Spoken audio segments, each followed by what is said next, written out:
České dráhy ze směru Šumperk, pravidelný příjezd 17 hodin 3 minuty, který dále pokračuje ve směru Prostějov hlavní nádraží, Nezamyslice, Ivanovice na Hané, Vyškov na Moravě a Brno hlavní nádraží. Pravidelný odjezd 17 hodin 7 minut.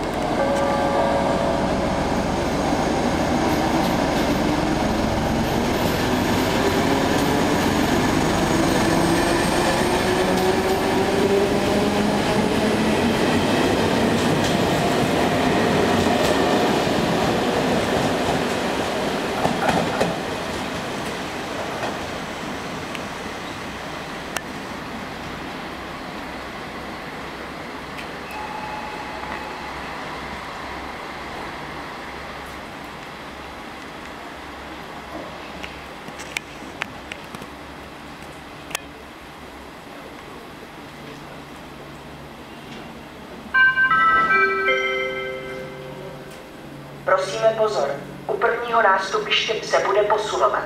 Žádáme cestující, aby ustoupili od okraje nástupiště a dbali své osobní bezpečnosti.